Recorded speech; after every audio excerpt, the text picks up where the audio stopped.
Hi, it's Kit Finlay Bates here, and it's Midsummer's Day in Finland, although because it's a public holiday, it doesn't actually fall on the 20th of June this year. And today I've been thinking a bit about copyright, and in particular how CryptoKitties informs on our copyright laws. So there's an interesting problem when it comes to mechanically generated art, or when it comes to art that's not generated by a human being. For example, a monkey taking a picture. There was a case on that a while back.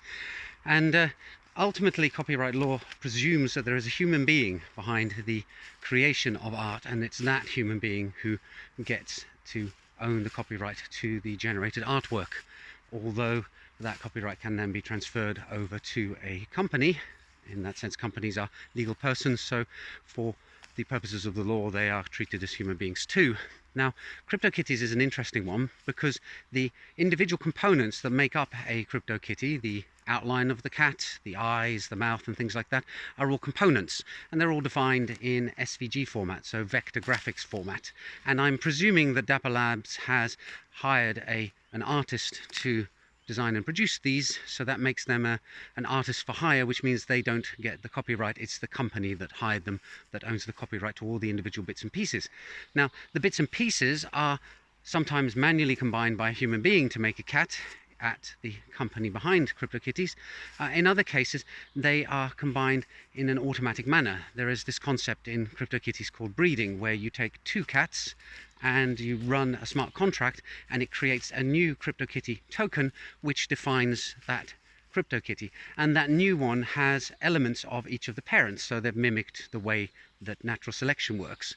And there's also a mutation factor that allows the child to have characteristics that neither of the parents had.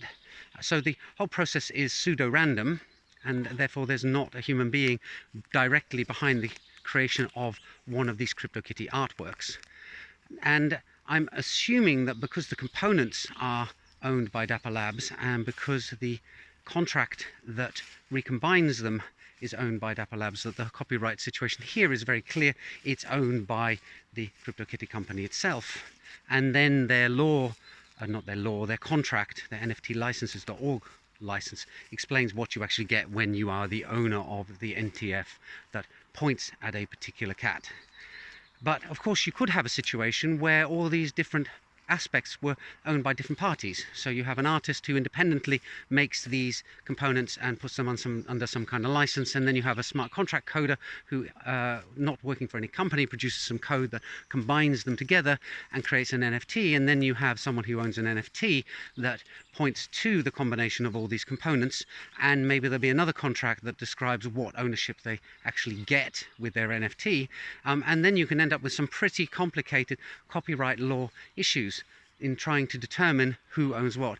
But we're actually seeing this in other fields too. For example, in the field of AI generated art, where you have a neural network that is fed with loads and loads of sample pictures, maybe taken from a gallery catalogue, and then it churns away and produces art using the inputs in order to produce it.